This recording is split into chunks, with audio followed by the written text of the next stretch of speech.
Hello, this is Alex with the Mini Conservatory, and I'm sitting inside of our greenhouse right now, and we have been kind of discussing for a while how to get the most use out of this space. And so what we decided was we wanted to turn this area, which a few moments ago was full of shelves, and we took those shelves out, and we're actually going to build some shelves that will actually just kind of be above the garden beds and in different corners of the greenhouse to optimize space. But what we're going to do with this area is we are going to build a very large garden bed. So the garden bed will be about 3 feet by 6 feet, and it's going to be mostly made out of redwood and a little bit of Douglas fir. And so Douglas fir is about half the price of your redwood. So we try to use the Douglas fir on the areas that necessarily aren't going to be seen as much, and in the areas that they don't necessarily need to be as structurally sound. So we basically use it like on the bottom, in the areas where we have the air gaps and things for drainage. So at this point, I'm going to just go ahead and continue removing these pavers, and we're going to begin the build process.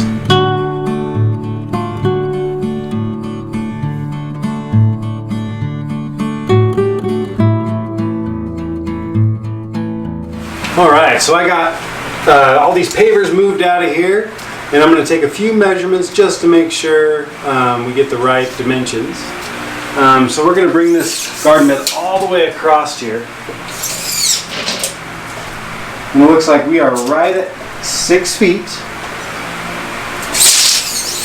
and we're going to make it 3 feet deep. And so should go pretty quick. The one thing that I find very important in all the research and study that I've done and learned from other people is drainage is extremely important.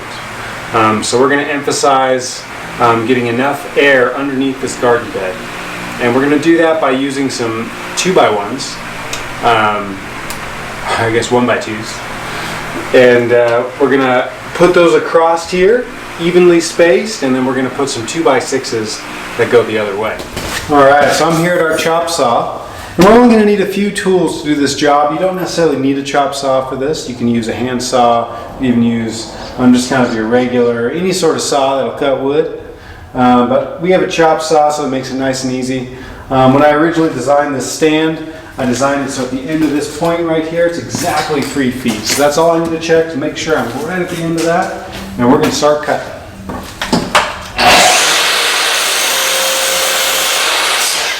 Alright, so now I'm here with some 2x6s, and we're going to need these 2x6s in several ways through this project. We're going to need a few on the bottom to give us a nice sturdy foundation, and then we're also going to use 2x6s for the sides of our garden bed. So I'm going to begin cutting these. We need 2 at 3 feet, and then we're going to need probably 3 or 4 at 6 feet. Remember, always wear safety glasses.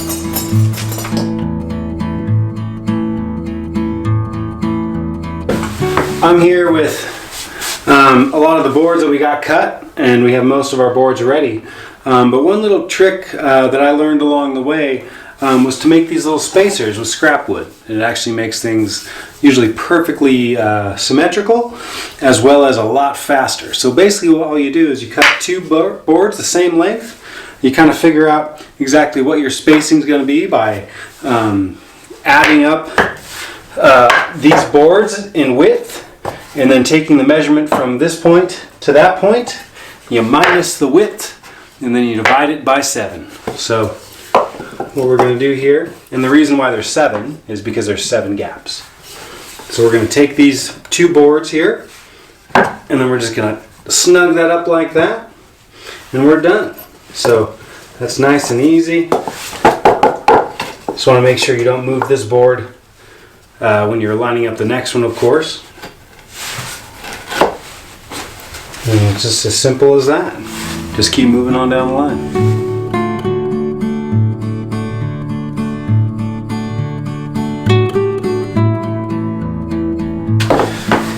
Alright, so I'm here. This is the base of our garden bed, And the one thing we've kind of figured out, and like I said before, from the research and things that we've studied from other people, is that you really want a nice air gap underneath your garden bed.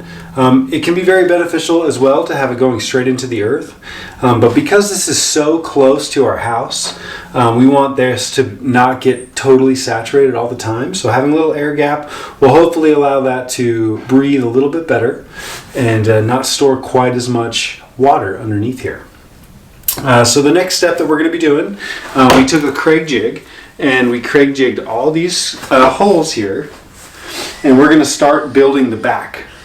And with that, we're just going to do one at a time to keep it nice and square, and then we're going to be adding these corner blocks, and then we're going to kind of build our way up.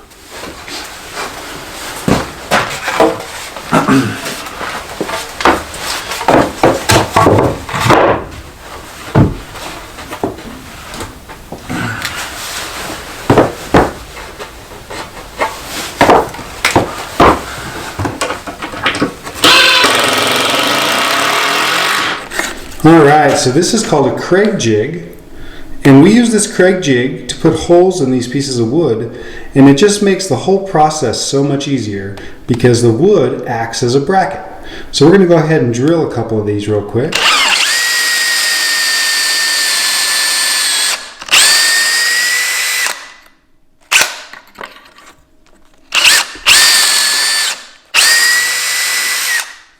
And it's simple as that. We'll remove the little Craig jig, and we're using this on our jig table, but you can just use this with a set of clamps, and then you're left with a perfect set of holes that 2 screws will go in and hold your structure together.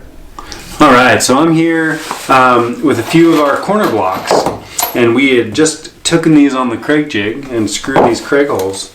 And basically the way these work, you put screws in these, and they kind of act as a bracket, so you don't actually have to use any brackets. The wood is the bracket itself. If I could give advice to anybody making anything out of wood, I would recommend getting a Craig jig. It's one of the handiest tools that will actually end up saving you a ton of money, because you really never need to buy brackets again. The entire greenhouse is held together with Craig screws.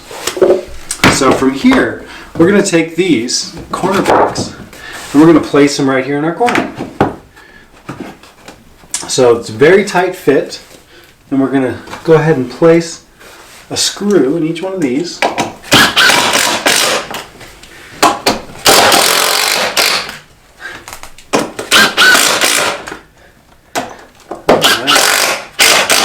So that's nice and secure, very strong. And we're going to do that over here as well. Craig screws also make building significantly faster, which makes it even funner. And for me, I like to build things because it's fun. And it's also, you can build things a lot nicer than you can typically buy, especially after you've practiced a little while. So what we're going to do next is we're going to grab this piece of wood, and this is going to go between these two, and this is going to be really tight, so we're probably going to have to use a hammer to get this in. So you just take your hammer, just tap it in there. You're going to have to go back and forth a handful of times, so make sure you get it in the right spot. And one of these soft mallets, this is just a husky one, it's probably about 15 bucks at Home Depot. Nothing fancy.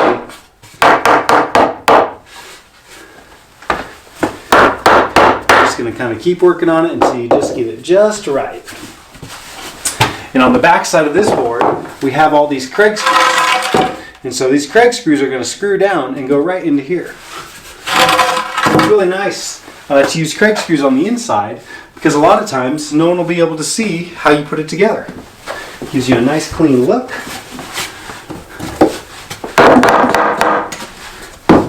Almost there. So we're going to go ahead and start putting in our Craig screws.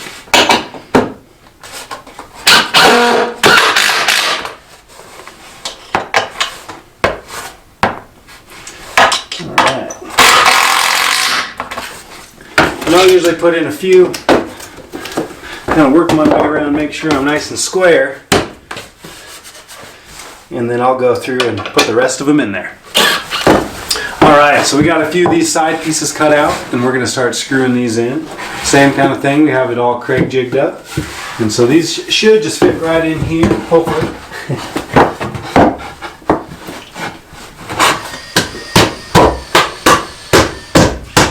Might require a little hammering, which is really what you want when you're building wooden structures. The tighter you can get these to fit, usually the longer it lasts for you.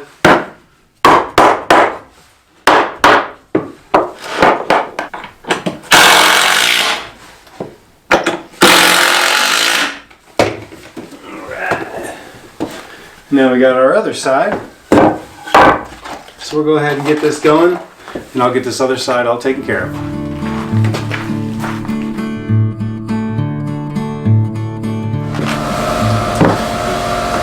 Alright, so I'm at the last stages of building this. I just cut our last few pieces of redwood 2x4, and what we're going to do next is we're just going to take a measurement, and because the way this is built, all the screws are going to be on the outside. So what I like to do is I like to take a measurement just because these are going to be on top and they're going to be seen.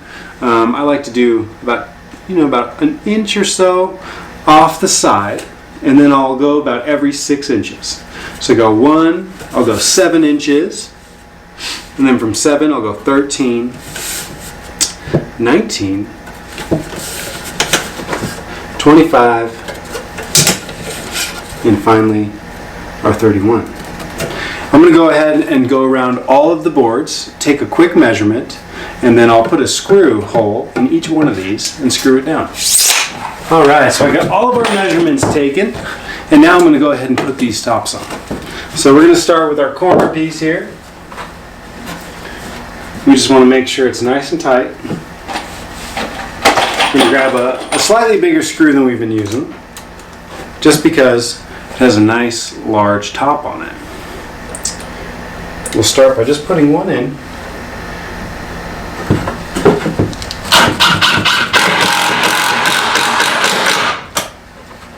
Alright, that's a good start. And then from here, I'm going to leave that. We're just going to do one. And come over here, do the same on this side.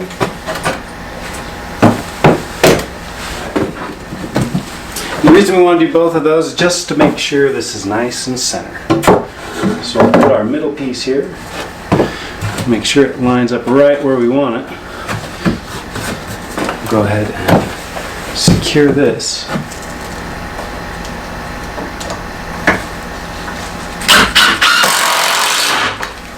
Alright. Same kind of idea.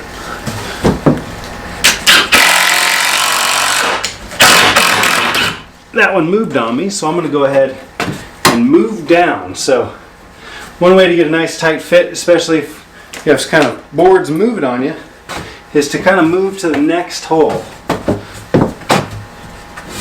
Make sure we're right where we want to be. This one's going to go in the back. Alright, so we got one in there. It's going to move a lot less on us now.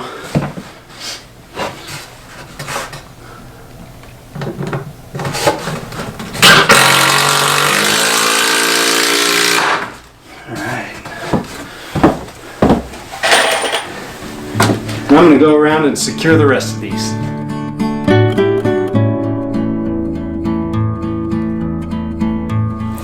Alright, so there you have it. We're sitting inside of our garden bed now.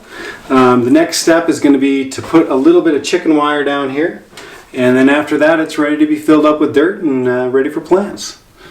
So thanks for watching, and hope you guys have a great day.